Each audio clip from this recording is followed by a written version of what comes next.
Hello and welcome back to the channel. Just Smell Better, the best fragrance channel in the world. Recently in one of my comments, someone asked, is Lattafa Khamrah a safe blind buy? And it got me thinking, is it safe? Because it is cheap, so like if you don't like it, okay, you wasted $26, it doesn't matter. But on the other hand, the DNA itself is kind of risky. I personally like it, but most people might find it a little bit too feminine, so it got me thinking, what are the best fragrances to blind buy and what are the worst colognes to blind buy? So today I'm going to give you 5 of the best fragrances to blind buy and 5 of the worst colognes to blind buy. And before you guys comment anything, yes, my hair is getting a little bit long, but my barber is in Mexico right now, so everyone comment El Barber.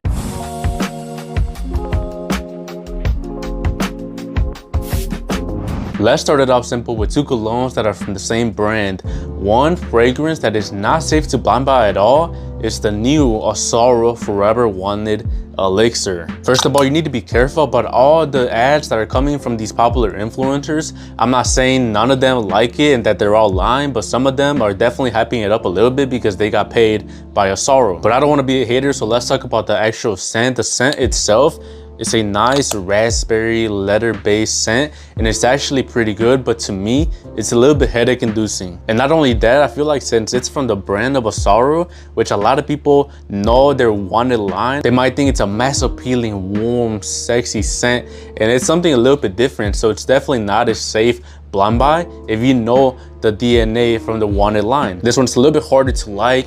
The leather can be a little bit polarizing. The raspberry can be a little sweet. For this one, you need to be at least just a little bit more careful. So I'd recommend sampling or waiting until it gets on the stores like on Ulta, Sephora, or until it gets on discounters, so that at least you don't spend $130 for a full-size bottle when you don't know what it smells like. So something from Azzaro that is actually a safe blind buy is Azzaro, the Most Wanted Parfum. In my opinion, this one is the safest blind buy when it comes to the Azzaro line. It's a sweet, sexy, warm date night fragrance, but it's not as sweet, it's not as strong as the Eau de Parfum concentration. And the scent itself is just so likable. It's so likable. Most people that I've showed this one to enjoy it. So if you want to risk it and you want to blind buy a fragrance, this one is a little bit less safe than this one. This one is probably the safest from the whole Azzaro Wanted line. We talked about some designer colognes. Now let's talk about niche.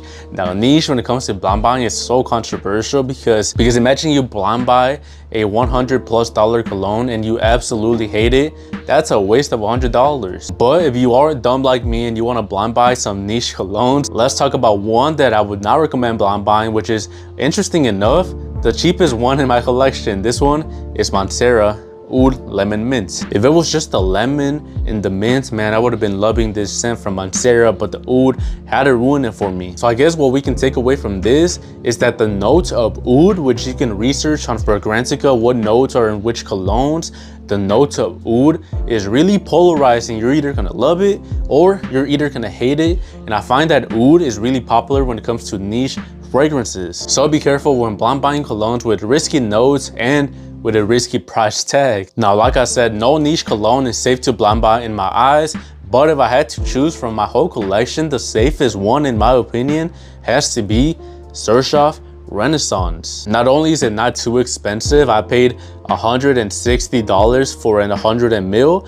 which sometimes you end up paying the same price for a 50 ml bottle, so it wasn't too expensive at all, but the notes itself are pretty safe. And I didn't plan this video like that, but it's interesting that this one has the same notes, the lemon and the mint, but just without the oud. And maybe that's why I love it so much. If Mancera Oud Lemon Mint was just like this, again without the oud, maybe I wouldn't have bought this one. But this one, man, is so good. You're not gonna hate it. Like, you're not gonna hate the smell. You might regret spending that much cologne on just a minty, lemony scent, which you can find in any designer. So you might hate that aspect, but when it comes to the scent itself, it's not risky at all. It literally smells like a fresh lemonade. No one is gonna hate the actual smell of you. So in my opinion, Xerjoff Renaissance has to be one of the safest blind buys when it comes to niche fragrances you can make. So we talked about designers, we talked about niche. Now let's talk about whole brands. Let's talk about a brand that is so safe to blind buy and one that is a little bit riskier to blind buy. So a line that is risky to blind buy but also really popular is the Spicebomb line by Viktor&Rolf. It might be a little bit controversial because a lot of people love them. They're so popular for a reason, but in my opinion, most of the the spice bombs are either a hit or a miss, and that is because every spice bomb double downs on what it is trying to do. For example, I'm holding right here the Spice Bomb Night Vision. This one is the sweeter of the line, a little bit green and a little bit herbal. Spice Bomb Extreme doubles down on the sweet vanilla spices dark aspect of the Christmas season. Spice Bomb Infrared is a little bit less risky, but it still doubles down on like this bubblegum sweet smell that is not for everyone. And Spice Bomb Dark Leather obviously includes the leather note, which is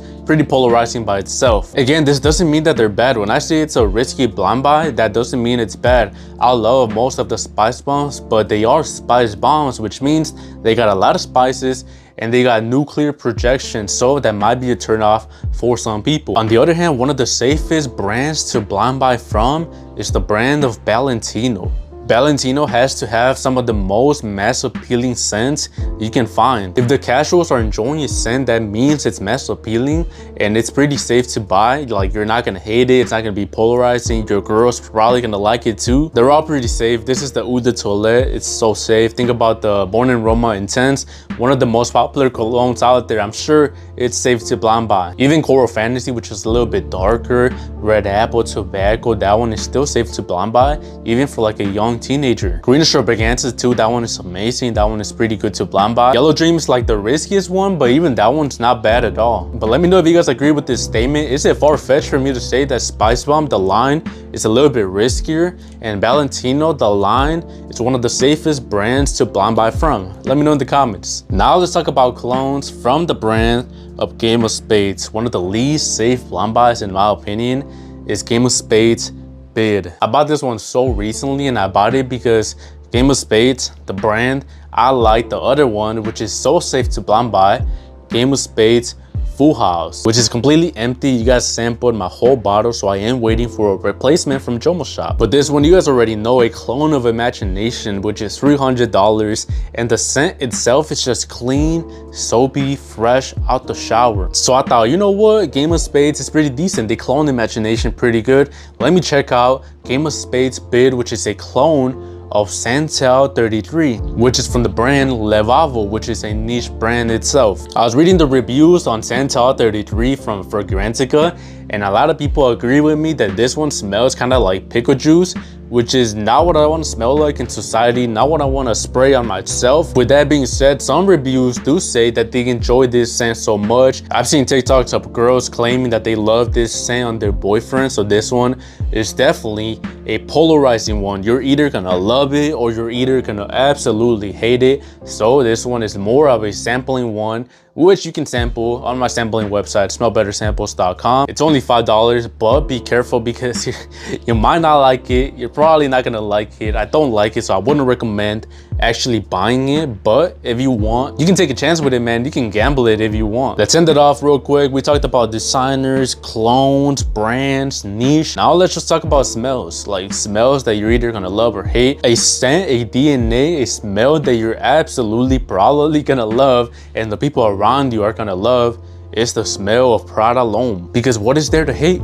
There's nothing to hate. It's just clean, soapy iris. Like I said, just smooth, professional. It's not gonna clog you. It's not gonna intoxicate you. It's not gonna annoy anyone. That's why people call it one of the safest colognes to wear to the office, to school, because absolutely no one is gonna get offended by it. So in my opinion, this is one of the safest scents, smells that you can put on. One of the riskiest scents that you can put on, man. You can choose a lot of colognes for this one. Dior Fahrenheit, Mancera Tonka Cola, Mancera Red Tobacco, but I don't got those ones. So the one that I do got is Moschino Toyboy, which got recommended to me by Omar from School of Scents. This one, man, smells like tamarindo. It doesn't smell like roses. It doesn't smell like florals. It smells fruity, sweet, like spices to me. So this one is a smell that I don't want on my skin. I don't want it mixing with my skin oils. I don't want to be projecting this type of smell.